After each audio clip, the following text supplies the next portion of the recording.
Saya mulai dulu di pertemuan ini. Assalamualaikum warahmatullahi wabarakatuh. Ya, hari ini kita akan membahas mengenai manajemen komunikasi proyek, di mana komunikasi dia memegang peranan yang sangat penting di dalam pelaksanaan sebuah proyek. Bagaimana si manajer proyek dia mampu membangun sebuah komunikasi yang baik dengan tim ataupun dengan tim yang di lapangan. Nah, untuk materinya akan saya share. Harap ditunggu.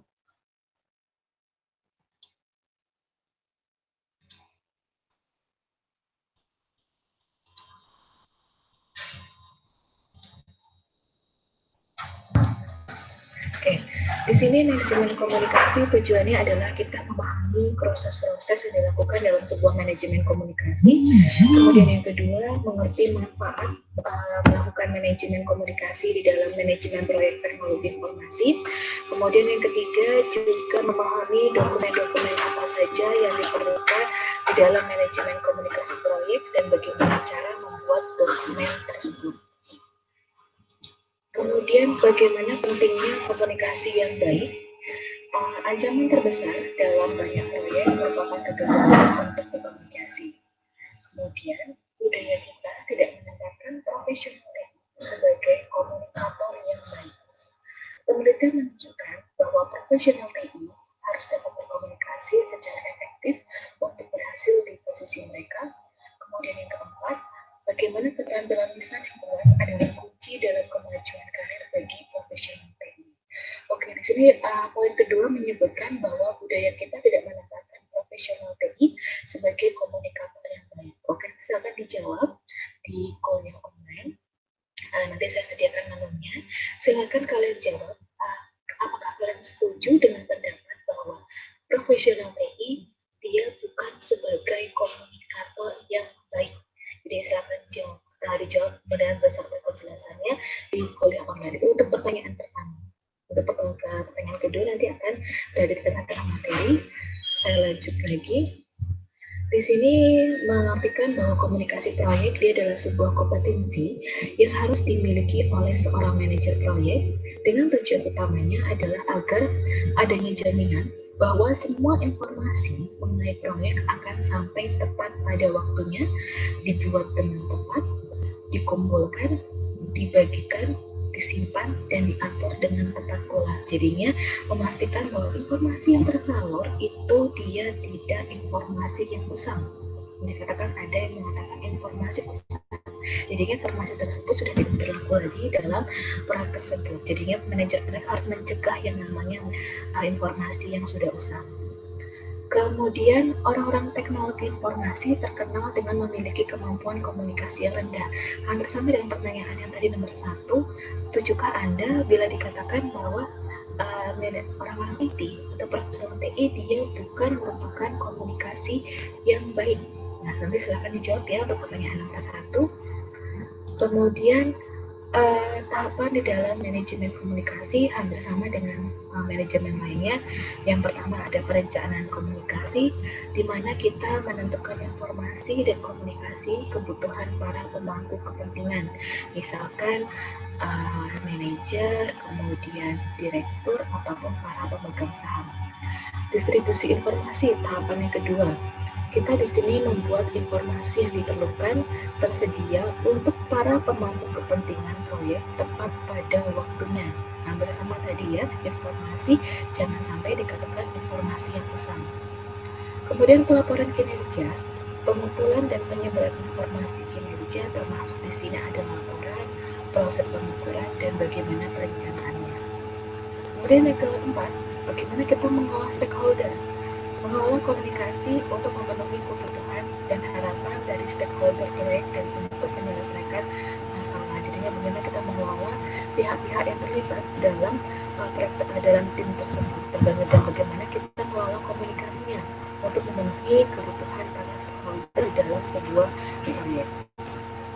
Kemudian dijelaskan lagi di sini perencanaan komunikasi dia merupakan proses yang sangat penting dalam proyek di mana kita bisa mengingat sehingga kegagalan proyek terkait dengan kegagalan komunikasi.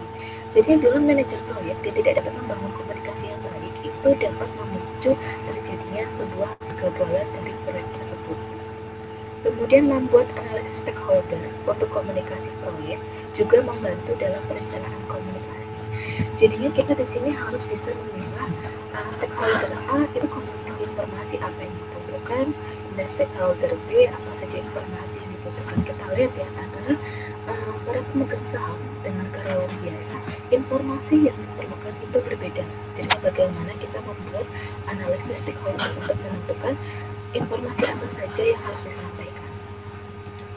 Nah, kemudian isi dari rencana manajemen komunikasi, bagaimana kebutuhan komunikasi dari setiap stakeholder. Kemudian yang kedua, informasi yang akan dikomunikasikan, termasuk dari bagaimana formatnya, bagaimana kontennya, dan bagaimana tingkat rinciannya. Jadinya antara karyawan satu dengan lainnya, atau mungkin para pemegang saham dengan karyawan itu dia mempunyai teknik penyampaian informasi yang berbeda. Mungkin untuk para pemegang saham dia bentuknya harus resmi, harus dalam bentuk surat, ada formatnya, ada kontennya, dan bagaimana tingkat rinciannya, apakah sangat rinci, sedang, atau tidak perlu terlalu rinci. Jadi perlu kita buat ya tingkatannya, bagaimana informasi yang harus disampaikan. Kemudian orang-orang yang akan menerima informasi dan yang akan menghasilkan informasi tersebut. Kemudian metode atau teknologi yang disarankan untuk menyampaikan informasi. Kemudian lanjutannya, dari rencana manajemen komunikasi, bagaimana kita frekuensi atau jadwal untuk menghasilkan informasi, apakah dia bersifatnya mingguan, tiap tanggal tertentu, dan seterusnya. Jadi nanti ada frekuensinya, apakah informasi yang disampaikan itu sifatnya ada harian, mingguan, atau tiap tanggal tertentu dalam bulan tersebut. Kemudian metodenya untuk mendapatkan informasi seperti apakah dalam bentuk memo, email, telepon, ataupun lainnya. Kemudian yang ketiga atau yang ke-8, di sini metode untuk memperbarui rencana manajemen komunikasi, dia sejalan dengan kemajuan dan pembangunan dari proyek tersebut. Kemudian metode untuk menyelesaikan masalah yang tidak dapat diselesaikan di level bawah. Misalkan di level bawah ada masalah. Nah, bagaimana kita menyampaikan komunikasinya, misalkan di level bawah tersebut dia sudah tidak bisa selesaikan lagi, bagaimana kita naik ke level atas, apakah ke level manager, supervisor, direktur, ataupun para pemegang saham. Kemudian nanti ada daftar istilah atau terminologi yang harus dibuat agar si penerima informasi mengetahui simbol-simbol yang terdapat dalam memo, email, atau dalam bentuk telepon. Nah, contohnya yang bisa kita lihat di sini, stakeholder dia ada customer management, kemudian dokumennya dia itu bersifat bulanan, formatnya dia ada hard copy, kemudian kontak personnya siapa, doing-nya first of month, jadinya setiap di awal bulan si customer management harus menyerahkan laporan dalam bentuk hard copy di setiap awal bulan. Nah, kemudian kita lihat lagi di sini ada internal management. Dia dokumennya sama ya, status bulanan, bentuknya hard copy, kontak personnya adalah si Bob, kemudian dia sifatnya adalah bulanan. Jadi first of month harus dilaporkan di setiap awal bulan. Kemudian ada software subkontraktor, di sini dia dokumen formatnya dalam bentuk email yang harus dilaporkan, penanggung jawabnya adalah Najwa, ditentukan di sini dia adalah tanggal 1 setiap bulannya. Nah, ini adalah contoh ya, kita dibagi-bagi antara customer management, ada customer technical staff, ada internal, sampai ke software subkontraktor. Jadinya berbeda-beda jenis formatnya, kontak personnya siapa, dan bagaimana periodenya atau doingnya.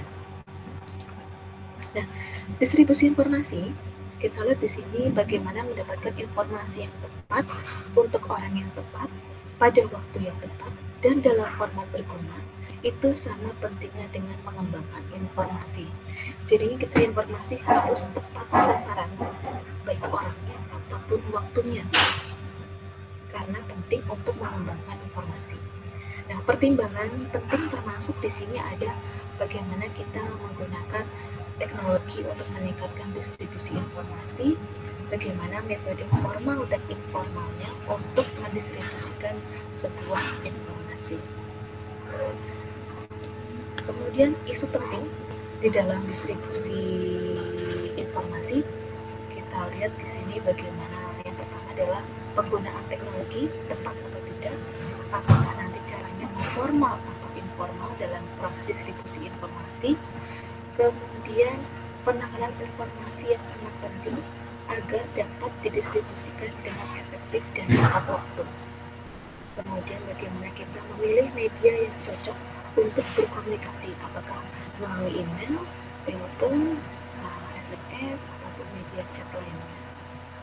Kemudian bagaimana kita pemahaman akan teknik komunikasi, baik secara individual ataupun berkelompok. Kemudian di sini ada ya, si manajer draft dia harus bisa menyampaikan berita buruk dengan teknik yang sesuai. Jadinya agar tidak membuat down anggota tim tersebut. Jadinya ada teknik menyampaikan sebuah berita buruk. Kemudian pengaturan jumlah jalur komunikasi, apakah satu jalur, dua jalur, ataupun lebih dari dua jalur. Oke, kemudian pelaporan kinerja. Di sini laporan kinerja membuat stakeholder mendapatkan informasi tentang bagaimana sumber daya digunakan untuk mencapai tujuan proyek. Ada namanya laporan status. Ini menjelaskan di mana proyek berdiri di titik tertentu dalam suatu waktu. Kemudian nanti ada laporan kemajuan menjelaskan apa yang telah dilakukan tim proyek selama kurun waktu tertentu. Kemudian nanti ada perakiraan. Kita di sini akan memperkirakan status dan kemajuan proyek masa depan berdasarkan informasi terakhir dan yang sedang tren saat ini.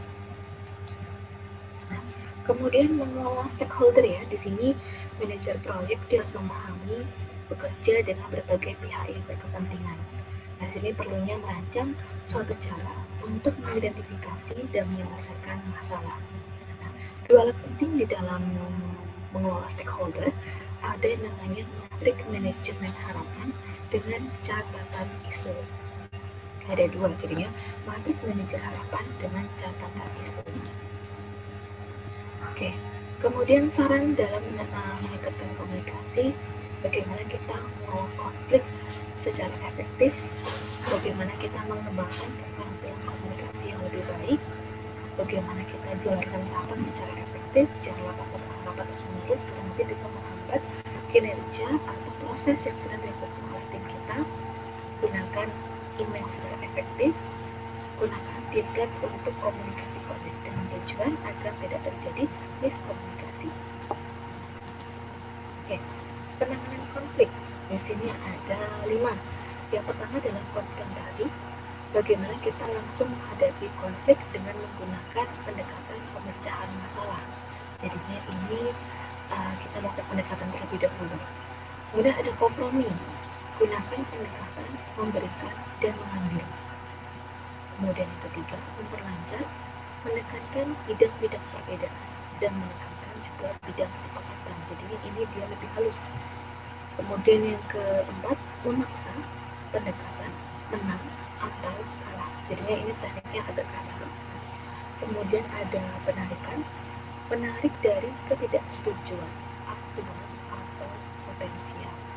Pertanyaan untuk yang kedua, dalam penanganan konflik, bila kalian nantinya menjadi seorang manajer proyek, bila terjadi sebuah konflik, penanganan apa yang kalian gunakan? Apakah konfrontasi? Apakah kompromi? Apakah memperlancar?